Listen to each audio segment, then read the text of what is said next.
여기서 그 말씀을 드릴까 하다가 일부러 이 자리를 택한 이유가 이 화양서원하고 만동묘를 전체로 이제 바라볼 수 있는 포인트가 이 지점이라 일부러 이 지점에서 말씀드릴까 했습니다. 먼저 이 화양동 이름 명칭에 대해서 좀 말괄불가하는 측면이 있거든요. 자료에 따라서 화양동의 어원에 대해서 이제 많은 차이가 있습니다. 근데 이제 제가 보기에는 이 화양동 내지는 황양동의 이름이 이미 15세기의 문집에도 나와요. 우암 송시열이 붙인 지명이 아니라는 얘기죠. 그래서 당시 여러 문집에 이 화양동 내지는 어떤 황양동 이란 지명이 나오기 때문에 이미 화양동 황양동이라는 지명은 우암 송시열이 이쪽에 오기 전부터 사용되던 지명이었다라는 것을 알 수가 있어요. 근데 이제 그러면 황양이 어떤 의미냐면은 여기 계곡에 화양목이 많았다고 합니다. 회양나무라고 하기도 화양나무라고 하기도 하고 황양나무라고 하기도 하고 실제 곳곳에 저기 많이 보이죠? 저기 지금 약간 푸른 작은 나무들. 왜 보통 사철나무라고 많이 그러잖아.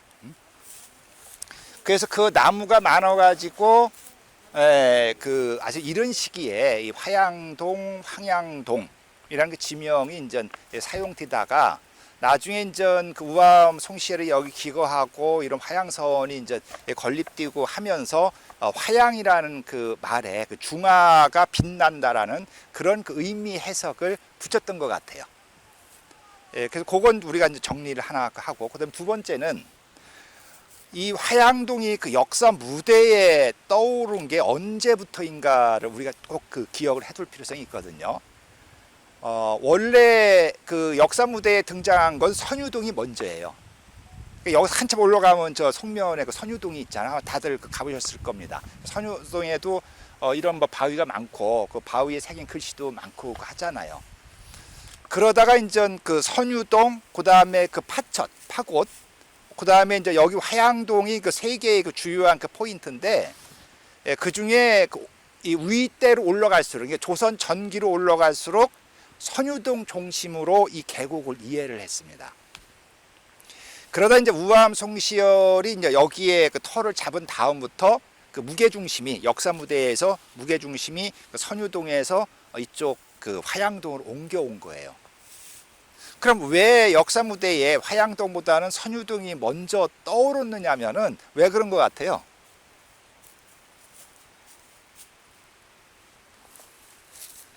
힌트는 힌트는 길입니다. 그러니까 조선 전기에는 이 화양동 쪽으로 사람들 발길이 별로 안 닿았다는 얘기. 반대로 이제 이쪽 상주에서 송면 쪽으로 넘어오잖아요, 사람들. 경상도 사람들이 이제 상주에서 해령 쪽으로 해서 이렇게 이제 넘어오니까 선유동 쪽으로 사람들 발길이 먼저 닿았던 거야. 그래서 태계 이왕도 이쪽에 관련한 시는 안 썼는데 저쪽 선유동 관련 시는 남깁니다. 그러다가 이제 임진왜란 이후에 조선 후기에 들어와서 이쪽으로 이제 사람들 발길이 1명, 2명 늘어나고 여기가 이제 경치가 아름답다는 게 이제 알려지면서 한번 여러분들 잘 아실 텐데 선유동이 더 아름답습니까? 화양동이 더 아름답습니까? 일단 폭이 넓죠. 거기는 상류니까 계곡 폭이 이제 좁고 그 다음에 이제 괴암 괴석이 선유동보다는 이쪽이 더 많아요. 그 다음에 이게 이제 길고, 그러다 보니까 조선 후기에 들어와서 선유동에서 화양동으로 옮겨졌다. 그래서 여러분들이 그렇게 생각을 하시면 됩니다. 조선 전기에는 선유동 중심의 공간 이해를 하다가 조선 후기에 들어와 가지고 화양동 중심의 공간 이해를 하기 시작했다. 그래서 조선 전기의 선유동을 먼저 이해한 것은 경상도 사람들이 상주 쪽에서 송면으로 이제 넘어오다 보니까 그쪽이 많이 이제 알려져서 그런 것이다. 뭐 이렇게 정리를 하시면 될 것 같아요. 그럼 이제 우암 송시열이 그 이제 어떤 과정을 거쳐서 여기 들어왔는가가 그 다음 이제 숙제이거든요. 우암 송시열이 그 여기에 들어온 게 그 자기 나이 딱 한갑 뛰는 해, 진갑 뛰는 해, 60살인 그 1660년에 여기에 이제 들어옵니다. 근데 우암 송시열이 이미 젊었을 때부터 이쪽 속리산이라든가 이쪽 공림사라든가 왔다 갑니다. 그래서 우암 송시열은 여기 들어오기 전부터 여기가 계곡이 아름답다는 것을 알아요. 그래서 이제 그 60년에 어떤 큰 역사적인 사건이 일어납니까? 역사적인 사건이라기보다는 큰 그 신상의 변화가 일어나는 게 자기 그 제자인 그 효종이 그 60년에 죽잖아요. 1660년에. 그러면서 이제 그 서울 그 전국이 그 완전히 그 이 소용돌이에 빠집니다. 그러니까 어떻게 장례를 치를 것인가, 장례를 치를 때 입을 옷을 어떻게 입을 것인가, 그 어떤 기간을 얼마나 입고 있을 것인가, 이런 문제이거든요. 근데 이제 우리가 현재 그 관점으로 보면은 이거 옷 입는 그 상복 입는 기간이 뭐 그렇게 중요하게 했느냐고 이렇게 반문할 수 있지만은 당시에는 예가 되게 중요했잖아요. 예법. 그다음에 이 점은 우리가 꼭 기억을 해둘 필요성이 있는 게, 이 옷이라는 게 자기 인격의 내면의 표현이거든요. 그러니까 선생님처럼 이렇게 의상에 패션에 신경을 써야 합니다. 왜? 자기 내면의 아름다움을 보여주는 거니까. 특히 나이를 먹어갈수록 이런 그 패션에 더 관심을 가져야 됩니다. 젊었을 때야 젊은 그 자체로 아름다운지 모르지만은 나이 먹어갈수록 그렇지를 못하잖아요. 그래서 옷 입는 것은 단순한 옷을 입는 것이 아니라, 그러니까 겉으로 보여주기 위한 옷이 아니라 어떤 내면을 보여주는 것이고, 하나의 어떤 그 예와 직결된 문제이기 때문에 상당히 중요하게 이제 판단을 했던 것이죠. 그래서 그것을 보통 이제 1차 그 예송 논쟁이라고 얘기합니다. 서인하고 이제 남인 사이의 이제 분당 싸움에서. 그래서 이런 그 전국 그 소용돌이에 휘말려 가지고 우암 송시열이 지칩니다. 그래서 이제 지쳐가지고 이제는 그 어지러운 전국을 피해서 속세를 좀 떠나서 그냥 아름다운 곳에 가가지고 좀 쉬어야겠다.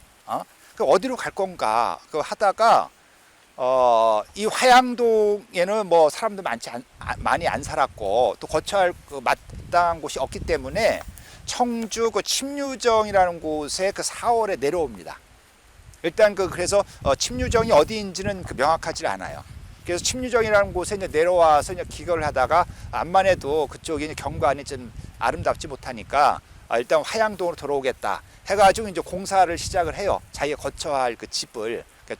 그래서 뭐 갑자기 이제 지으니까 기와 집을 지을 수는 없잖아요. 그래서 일반 그 허름한 그 집을 짓고 지붕에는 나무 껍질로 이제 대충 해면서 자기가 이제 기거할 그 집을 1666년 4월에 완성을 해가지고 이제 이쪽으로 이주를 합니다. 그래서 뭐 자기 홀로 이제 들어오죠. 식구들하고 같이 들어온 것도 아니고. 이러면서 이제 드디어 화양동과 우암 송시열이 이제 인연을 맺게 됩니다. 근데 이때 우암 송시열이 남긴 그 시를 보면은 되게 건강이 안 좋았던 것 같아요. 그러니까 심지어 자기를 지칭하기를 화양동 병부, 병들 병자, 그러니까 화양동의 병든 사나이라는 의미잖아. 병부라는 그 의미가. 이렇게 이제 호칭을 할 정도로 당시 우암 송시열의 심신은 되게 허약해졌다고 합니다. 그래서 우암 송시열도 비록 이제 뭐 머리 많이 쓰고 그런 뭐 붕당의 소용돌이에 휘말린 측면도 있었지만은 아마 이제 몸을 그동안 돌보지 않아 가지고 나이 이제 60살 해가지고 몸이 상당히 허약해졌던 것 같아요. 그래서 이제 속세를 떠나서 이쪽 화양동으로 이제 들어온 것이죠. 이제 그런 다음에 이제 자기가 여기 계곡을 그 오가면서 보니까 가장 아름다운 곳이 어딘가를 찾았는데 바로 저 암서제 자리입니다. 그래서 암서제 자리가 왜 좋은가 하면은 뭐 여러분 다 가보셨을 거 아니에요, 암서제. 예? 예. 저기 건너편.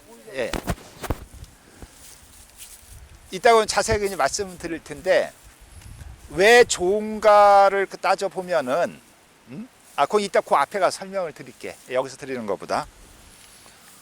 그래서 이제 66년부터 우암송시열이 여기서 한 20년 동안 묵습니다. 20년 동안 묵으면서 유배를 가가지고 함경도 뭐 등등 그 유배를 가가지고 7년 동안 바깥 생활을 해요.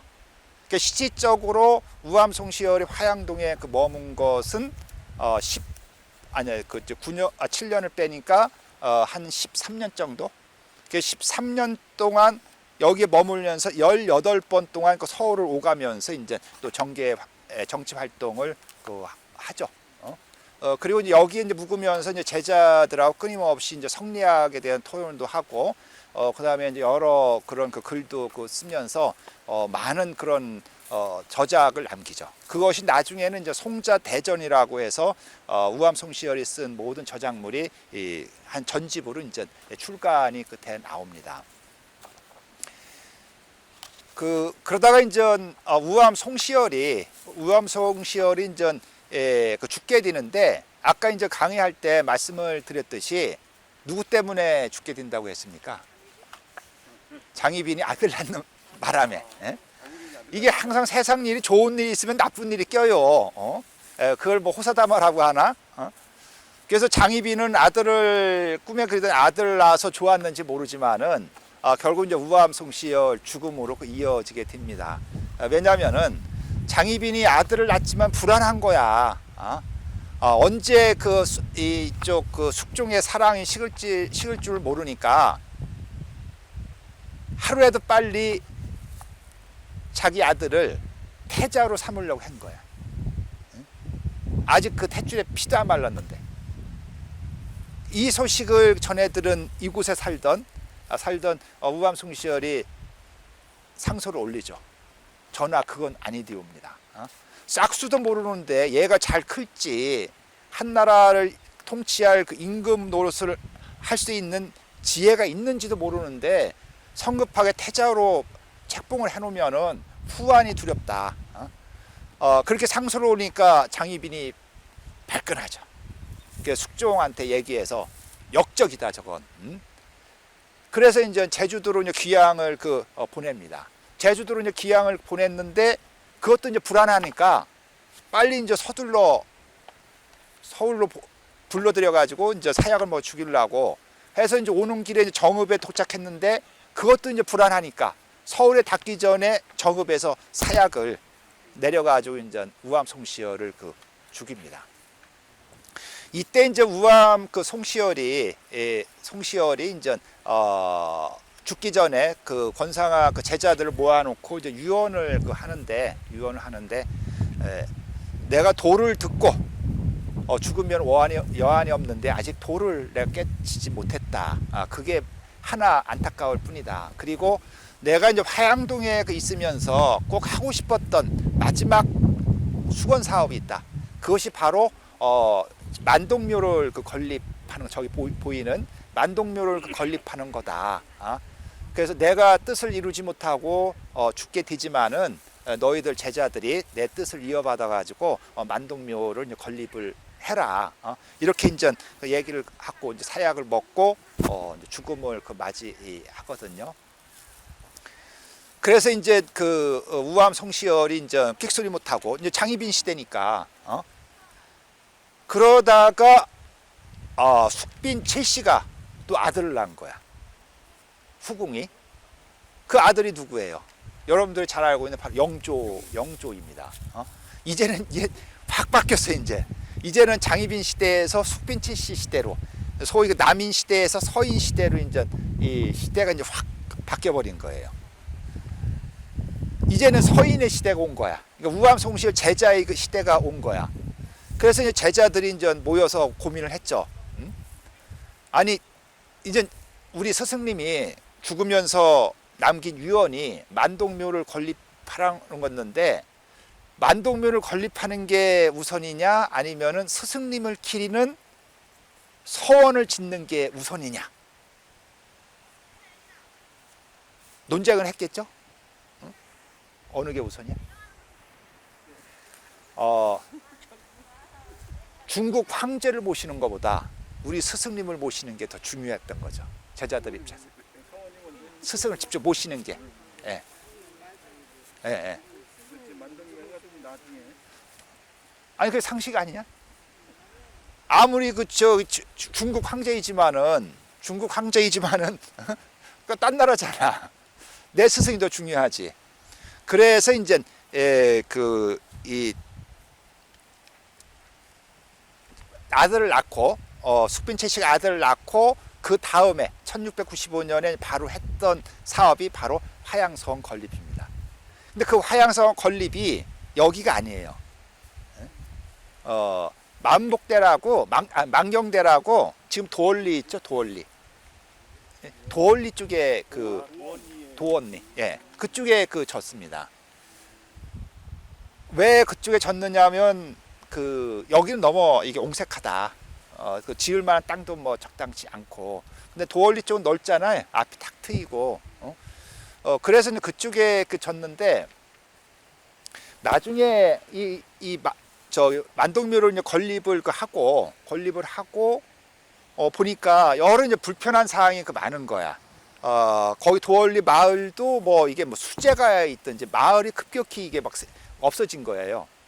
근데 왜 없어졌는가 제가 상식 때 이쪽에 물이 많이 차잖아요. 장마가 지면. 그래서 아마 수재를 입어가지고 그랬던 것 같기도 하고. 그 다음에 그 만동묘 황제 제사가 3월하고 9월 두 번 지내는데 그 화양서원도 우암송시열에 대한 제사를 두 번 지내요. 3월하고 이제 9월. 그러니까 그쪽 도원리하고 여기 왔다 갔다 하기 불편하잖아. 여기서 지내고 거기서 지내고. 그때는 이제 만동묘가 건립이 된 상황이니까 그래가지고 아예 안 되겠다. 하나로 옮기자. 해가지고 이제 그 화양서원을 문을 닫고 이쪽으로 이제 옮겼습니다. 그럼 어디에 이제 화양서원을 짓느냐? 바로 옛날 스승님이 사시고 유원까지 내렸던 만동묘 그 옆에다가 이제 하자 해가지고 이 위치로 이제 잡았던 겁니다. 그래서 처음에 이제 만동묘를 이쪽에 잡았기 때문에 이쪽으로 위치를 지을 수밖에 없죠. 이쪽으로 지을 수밖에 없습니다. 왜냐하면 이쪽은 좌쪽이 돼 좌쪽 상석이 돼 버려. 그래서 오른쪽으로 아마 터를 잡은 것 같아요. 그 다음에 지금 만동묘 높이하고 화양서원 높이를 한번 보시면은 지금은 이제 이렇게 지금부터는 여러분들이 눈여겨 보여야 할 이쪽 공간 읽기입니다. 공간 이 장소에 대한 공간을 읽어내리는 것이거든요. 근데 이제 역사 공부를 하는 데 있어서 이런 공부를 좀 하셔야 됩니다. 몇 년에 만들어졌고 뭐는 뭐고 이게 중요한 게 아니라 내가 왔을 때 무엇을 어떻게 느낄 수 있느냐가 중요한 거거든요. 그래서 이 공간을 읽어내는 데 있어서 그 만동묘 높이하고 화양서원 높이를 딱 보면은 차이가 크죠. 만동묘가 훨씬 위에 있죠. 그건 당연하죠. 왜냐하면 아무리 스승이지만은 만동묘는 그 황제의 사당입니다. 그러니까 황제의 사당이기 때문에 높게 위치를 한 거고, 송시열은 이제 그 아래에 위치를 지었던 것이죠. 그 다음에 이제 만동묘는 뭐 여러분들이 많이 올라가셨기 때문에, 이 만동묘가 건립된 일련의 그 과정도 보면은 뭐 완전히 드라마 보는 거와 같습니다. 우암 송시열이 여기 있으면서 만동묘는 원래 가평 조종암이라고 있거든요. 거기다 이제 만동묘를 지으려고 했습니다. 그러다가 이제 이쪽으로 생각이 바뀐 게 1670년에 엄청난 사건이 일어나요. 그 1670년에 민정중이라는 사람이 중국 그 청나라 북경을 갔다가 그 비례부동이라는 그 황제 글씨를 구입을 해와요. 이 황제 글씨를 이제 구입해 올 때 그 일화가 있죠. 북경 시장에 나갔는데 어떤 사람이 그 비례부동 글씨를 가지고 온 거야. 이게 이제 명나라 마지막 황제 그 의종의 이제 글씨인지 알고 저걸 어떻게 보면 내가 사가야 되는데 돈도 많지도 않고 그래서 그 상인이 그 보는 앞에서 대성통곡하면서 있는 돈 없는 돈 다 끄집어내 가지고 이걸 사겠다고 막 한 거야. 그러니까 그 비례부동을 가지고 있던 사람이 야, 이 사람이 왜 이렇게 통곡하면서 울지? 자기 부모 글씨인가? 그래가지고 그걸 값싸게 준 겁니다. 그래서 그렇게 이제 얻어와 가지고 그것을 그 우암 송시열한테 이제 선물로 갖다 줬죠. 그 우암 송시열이 그걸 보고서 이제 기력이 나는 거야. 자기가 이제 말년에 해야 될 사업이 이제 구상이 된 거야. 그래가지고 1674년에 저 위에 그 바위에다가 비례부동을 새깁니다. 비례부동을 새기고 그 옆에다가 환장함을 비례부동 원본을 이제 보관을 해야 되잖아요. 황제 글씨니까 엄청나게 신성스러운 거거든. 함부로 그걸 보관할 수는 없잖아요. 그래서 그 환장함을 짓고 그걸 보관하려고 했는데 그 다음 해에 현종이 죽습니다. 자기를 밀어줬던 현종이 죽어요. 그리고 숙종이 임금이 됩니다. 그래가지고 이짝 우암송시를 귀양을 가게 돼. 그래가지고 자기가 그 환장함을 짓지는 못하고 근처에 있는 그 절에다가 그걸 맡기고 스님들한테 그걸 지키게 합니다. 그러다가 이제 지금 채운사의 그 땅을 얻어가지고 거기에 이제 환장함을 짓습니다. 지금은 이제 환장함은 이제 의병 때 소실이 돼서 없어졌지만은 그 환장함을 짓고 그 옆에다 만동묘를 지으려고 했던 거예요. 그러니까 지금 채운사 옆에 만동묘를 지으려고 했던 건데 그 뜻을 이루지 못하고 이제 죽은 거죠. 근데 이제 제자들은 그것을 이어받지 않고 그 만동묘 위치를 이쪽에 잡았는데 왜 그랬을까 좀 궁금해. 기록에는 안 남아 있어요. 근데 굳이 그 설명을 하라면은 채운사는 향이 어느 쪽이에요? 이쪽에 서쪽. 채운사가 무슨 서쪽이? 채운사가 올라가면서 동남향, 동남향이거든. 동쪽이구나. 근데 만동묘는 방향이 어느 쪽이? 북향을 북쪽으로 봐야지. 서북쪽으로 봐야지. 바로 거기에 답이 있는 것 같아. 이런 공부를 해야 됩니다. 여기 와서는 결국 임금이 있는 그 다음에 저 중국 북경이 보이는 그 서북향으로 잡으려니까 그 스승의 뜻을 좀 어기더라도 채운암 쪽에 환장암 쪽에 안 짓고 이쪽 북쪽을 향하는 이쪽에다가 지은 거죠. 특히 여기에는 이제 우암이 머물던 그 초당이 있었으니까 그 옆에다 이제 만동묘를 지은 거예요. 그래서 이건 대단히 그 중요한 그 문제니까 이 공간을 우리가 읽어내는 데 있어서 이게 이제 화양동지에 있었던 건데 요게 만들어진 것이 그 18세기입니다. 지금부터 한 200년이 좀 전에 만들어졌는데 당시에 만동묘하고 이제 화양서원 그 모습인데 뭐 이 그림만 봐도 여기 뭐 대단했었던 공간이었음을 알 수가 있죠. 이 공간이 그리고 여기는 그야말로 조선 후기 이 공간은 정치 1번지였습니다. 적어도 17세기 후반에서 18, 19세기 전반까지는 여긴 정치 1번지, 사상의 1번지, 성리학 사상 1번지입니다. 그 다음에 화양구곡을 끼고 있으니까 풍류 1번지예요. 대단히 중요한 그 공간이거든요. 근데 이때와 지금 그 비교를 하면은 너무 초라하죠. 너무 초라해. 예. 예, 그래서 제가 이제 괴산군한테 계속 건의하는 게 여기를 좀 새롭게 좀 이걸 기반으로 해가지고 뭔가 새롭게 좀 해보자 했는데도 이게 관철이 안 돼. 그래서 지금 이 도로가 옛 일리 가운데를 완전 절단해 놓거든 이걸. 그러니까 도로를 이쪽으로는 빼자. 이쪽으로 빼자. 예, 예. 그래서 이걸 하나의 그 공간으로 이제 했으면 좋겠다. 그래서 지금 보면은 만동묘는 뭐 그 위치 그대로 그 있고요. 그대로 그 위치에 있고 그다음에 요게 이제 풍천제 한자로 있어가지고 요게 풍천제인데 풍천제 요게 이제 경복청 요게 이제 경복청이에요. 근데 지금 저게 풍천제이거든요. 저쪽. 근데 이거하고 차이가 많이 있죠. 이 지도와 그림하고 차이가 많이 있습니다.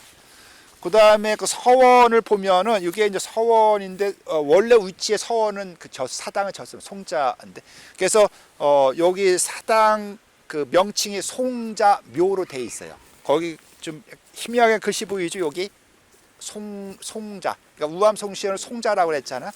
그러니까 송자 그 묘. 그 나머지 이 앞쪽은 싹 사라졌어. 앞쪽 이쪽은. 그 다음에 요게 이제 초당이라고 쓰여 있습니다. 초당. 요 위치. 요게 요 위치. 요 위치가 어디쯤 될 것 같아요? 요 위치가 만동묘하고 거의 직선상에 있죠. 만동묘하고 거의 직선. 예, 예. 요 위치겠네, 요 위치. 이 위치죠 지금 여기. 지금 이 위치. 이 위치죠 여기가. 그 저는 저쪽 금성민바 앞쪽으로 계속 생각했는데 이 지도를 보니까 초당 위치는 그러니까 우암 송시열이 실제 살던 집은 요 언저리 있었다라고 봐야죠. 요 우리가 지금 그래서 제가 여기서 설명을 해드리는 겁니다. 돌도 수평이 어느 정도 맞네. 그 다음에 여러 이제 그 정각들이 많은데 이 중에 딱 하나를 복원하자고 제가 계속 건의하거든요. 이 중에 가장 복원해야 될 부분이 일치당이라고 있습니다. 일치당. 여기 일치당. 요거. 일치당은 어디에 있느냐면 요게 읍궁암이에요. 요게 읍궁암. 읍궁암. 그러니까 읍궁암 위쪽에 일치당이 있었지. 근데 읍궁암이 어디에 있습니까? 바로 읍궁암이 요 아래. 예. 그러니까 여기에 그 일치당이라는 강당이 있었던 것이죠. 서원에는 반드시 강당이 있어야 됩니다. 왜냐하면 서원은 일종의 학교였죠. 그 학생들이 모여서 공부를 하는 장소가 있어야 되거든. 그래서 여기에다가 요 위치에다가 그 일치당이라는 그런 그 강당을 지은다면은 활용 가치가 엄청 높겠죠. 그럼 그 일치당 강당에 올라가서 우리 이런 공부도 할 수 있는 거고, 관광객들 쳤다 갈 수도 있는 것이고, 그 일치당에서 뭐 그런 풍요 모임을 그 할 수도 있고, 그래서 저기 괴산 타임즈에서 한번 강력하게 건을 예, 해보십시오. 일치당. 좀그 내용을 좀 예. 간추려서 주십시오.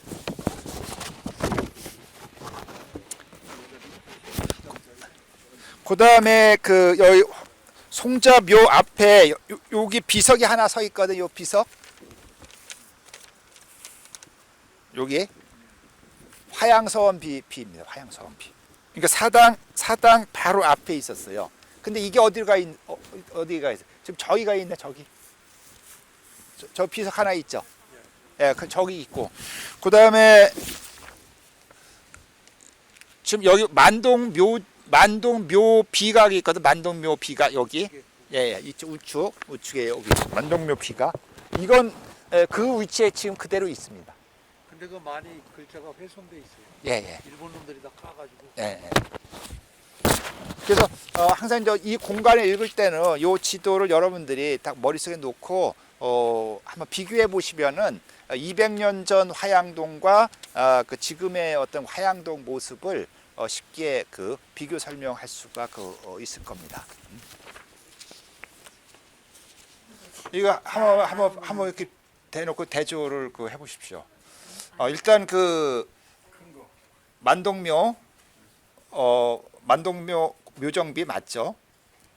그다음에 들어가는 입구에 그 두 정각이 있고 그 앞에 요 앞에 풍천제가 있고 이쪽에 경복청이 있는데 지금은 현재를 기준으로 해가지고 현재를 기준으로 해서 저 풍천제를 해놨죠. 그다음 초당 위치도 여기 있었는데 저쪽 끝에 갖다 놨고. 예. 그래서 이 그림 그러니까 여러 설이 있는데 이 그림을 기준으로 보면은 초당은 이쪽에 와줘야 되지. 이쪽에. 예. 그다음에 여기에서 가장 서원에서 포인트가 되는 게 강당입니다. 일치당이라고 강당. 그래서 강당은 담장도 다 사각, 담장까지 다 있잖아. 그 이유가 이제 강당에서는 공부를 한 학교니까 거기서 이제 모여가지고 조용하게 공부를 하기 위해서 이제 일치당이 있는 건데 그럼 그 부분이 좀 강조돼야 되는데 여기는 강조되진 않았죠. 좀 크게는 했는데 강조되지는 않았어요. 근데 이게 일치당인지 아니면은 여기에 그 소양제라는 그 정각인지 이거 뭐 알 수가 없어. 예.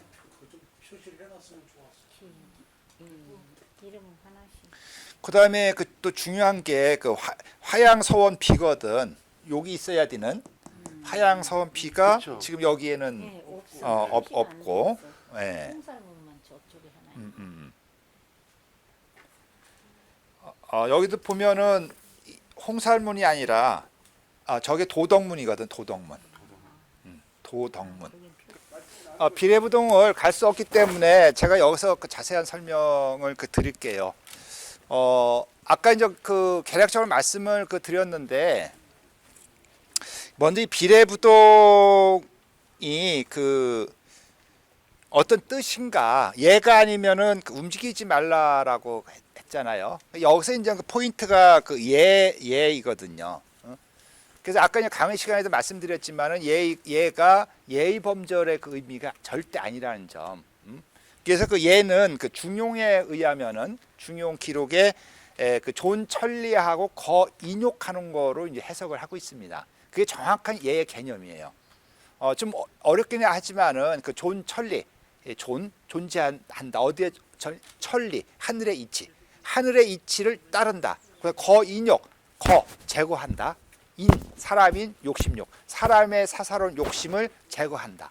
그러니까 하늘의 이치를 따르고 사사로운 사람의 욕심을 버리는 것.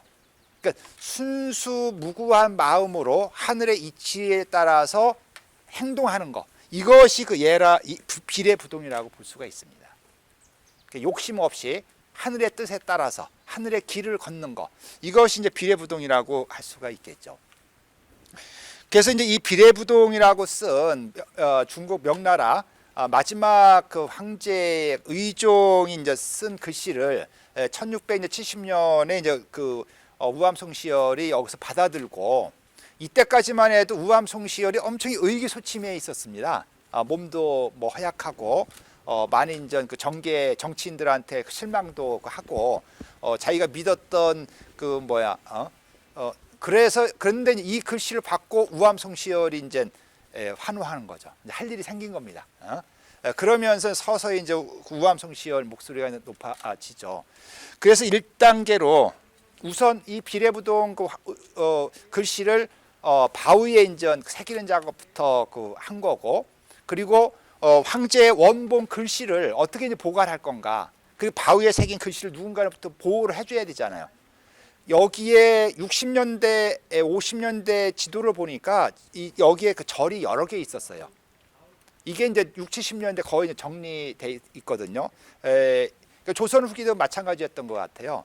그래서 이제 근처에 절집에 은저갑인가 그런 절이었는데 거기에 이제 이 원본을 보관을 시키고 스님들한테 그걸 잘 지키도록 했는데, 그런 다음에 이제 계의를 박아서 만동묘를 건립을 하려고 했는데 이제 1675년 1년 뒤에 경상 함경도 덕원으로 이제 유배를 가가지고 결국 뜻을 이루지 못합니다. 그런 상황에서 이제 지금 최운사 자리에 그 환장암을 그 짓고 거기에 이제 이 원보를 이제 지은 다음에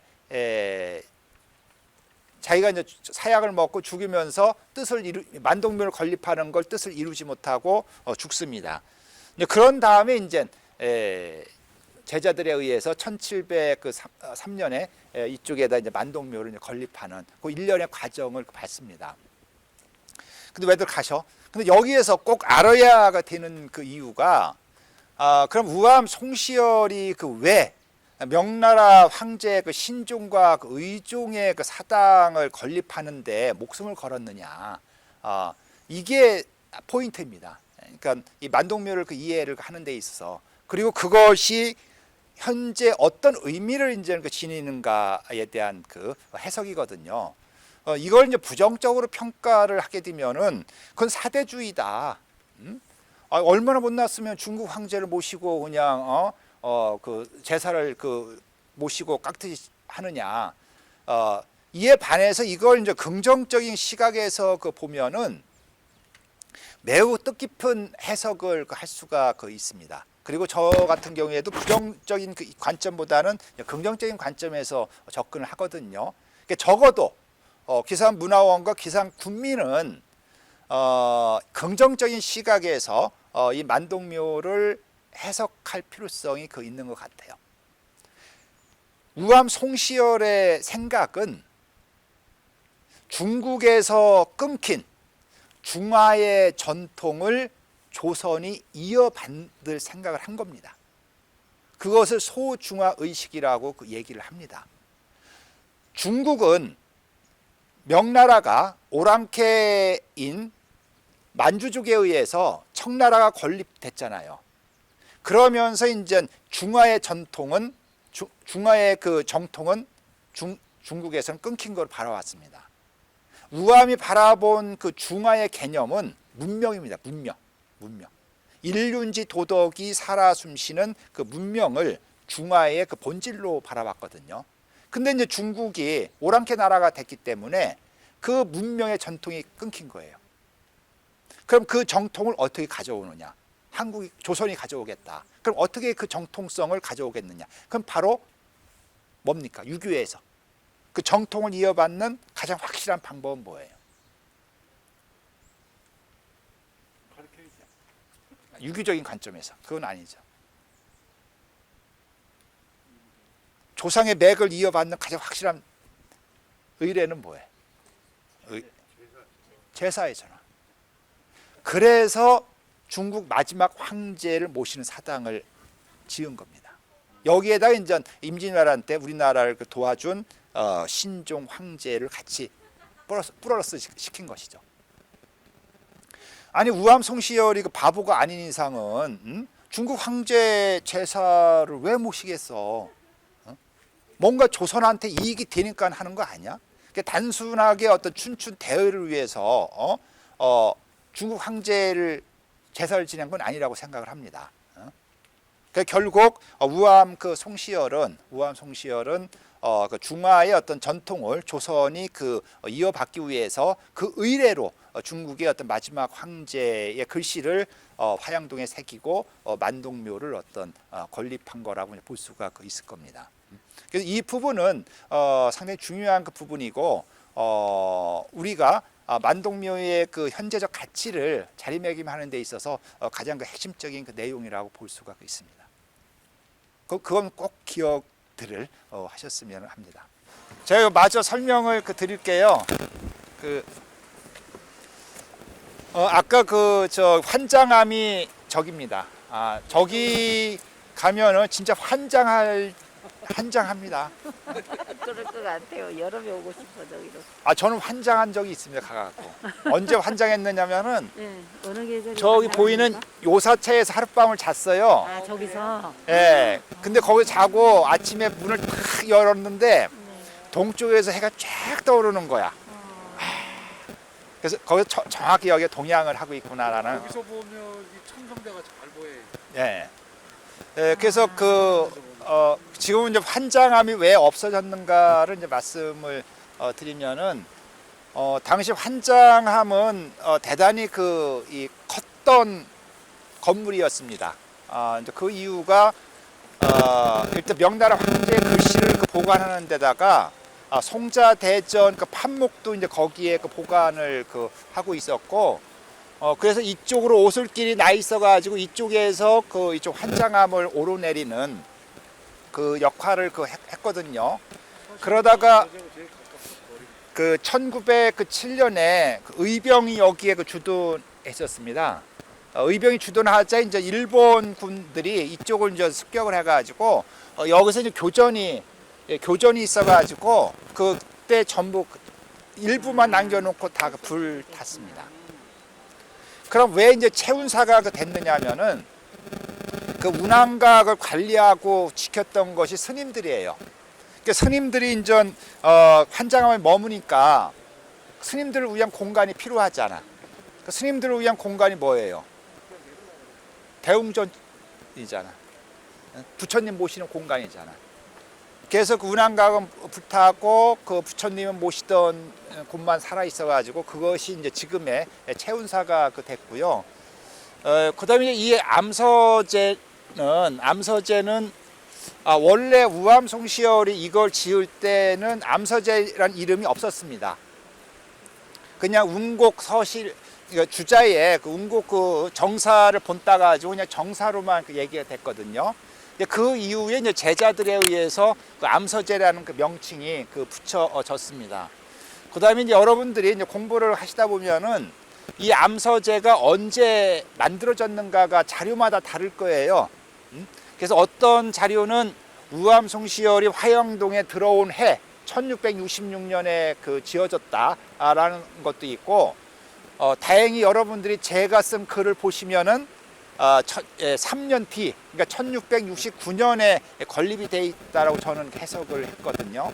왜냐하면은 저기에 걸려 있는 암서제 기를 우암송시열이 쓴 시가 한 편이 있는데 그 시가 1669년 9월에 쓰여진 겁니다.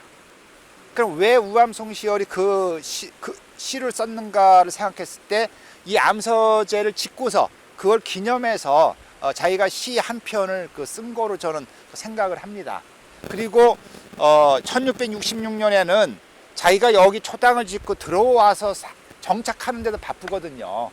그리고 여기에 그래서 어느 정도 이제 여기 익숙해진 3년 뒤에 이 서재를 짓고 어떤 자기의 풍요 공간 또는 강학 공간으로 이제 활용하지 않았을까 하는 생각을 해요.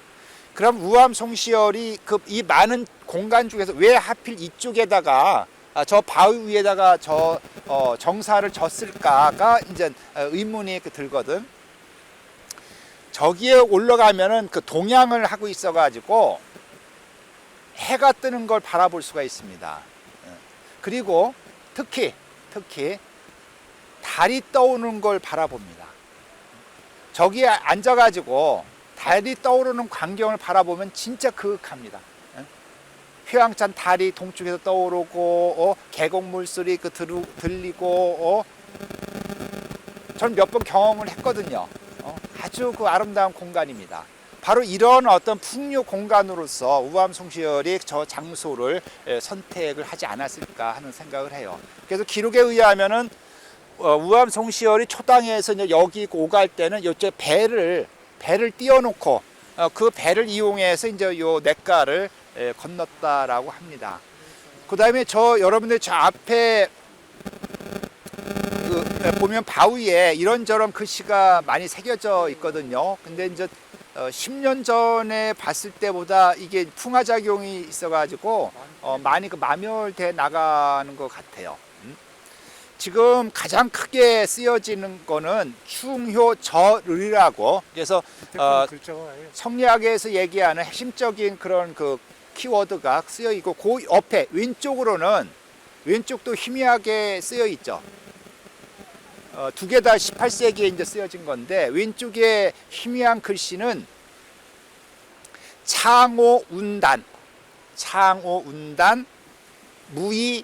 무의산공이라고 쓰여진 거예요. 그러니까 창호운단이라는 의미에는 창호라는 산 이름이에요. 창호라는 산의 운단, 구름 운자, 끊길다, 구름이 끊겼다는 거예요. 그러니까 이게 어떤 의미냐면은 창호산은 순임금 묘가 있는 거야. 근데 중국 역사에서 순임금은 어떤 임금입니까? 중국에서 가장 태평성대 시대가 순임금 시대야. 그럼 순임금 묘소가 있는 곳에 구름이 끊겼어. 이건 뭘 상징하겠습니까? 결국 중국의 태평성대 시대는 끝났다. 이런 의미입니다. 그 다음에 이제 무의산은 어떤 산이에요? 그것도 중국에 있는 산이죠. 주자가 마지막 머물던, 그리고 거기에 묻힌 산입니다. 근데 주자는 성리학의 대가죠. 따라 무의산에 산이 비어있다. 빌공자. 그러니까 무의산이 비어있다라는 의미는 뭐예요? 더 이상 중국에서는 성리학의 전통이 끊겼다. 그러면 그 태평성대의 시대와 성리학의 정통은 그럼 어디로 가져온 거냐? 바로 조선입니다. 조선 바로 이곳입니다. 그걸 상징하기 위해서 저 절벽에다가 창호운단 무의산공이라는 바위 글씨를 새긴 것이죠. 그 다음에 저기 큰 바위에 또 글씨를 새겼다 막 지어놓은 게 있죠. 저기에는 원래 뭐라고 쓰여 있었느냐면은 저쪽 바위입니다. 저쪽 저 큰 넓적한 바위 저기 바로 냇가하고 붙어 있는 바위. 거기에는 그 대명건곤, 화양수석으로 되어 있습니다. 대명은 대명건곤, 대명천지가, 건곤은 음과 양 전체를 상징하거든요. 그래서 대명건곤이라는 명나라 땅이 화양수석으로 옮겨왔다는 얘기예요. 그럼 여기에서 이 공간의 어떤 그 상징적 의미를 우리가 해석할 수 있는 것이 이 창호운단 무의상공이나 아니면 대명건곤 화양수석의 의미는 결국 중국의 중화의 정통이 조선으로 왔다라는 것을 보여주는 겁니다. 이것이 우아함의 뜻입니다. 이것이 그 우아함이 만동묘를 건립한 뜻이기도 합니다. 이건 절대로 사대주의적인 표현이 아닙니다. 이것이 우리 21세기 우리가 이 화양동을 보존하고 화양동을 활성화시킬 충분한 이유가 되는 것이죠. 여기까지 말씀드리고 질문 있으시면. 질문 있으시면 질문 부탁드립니다. 교수님한테 박수 치고 내려갑시다 이제.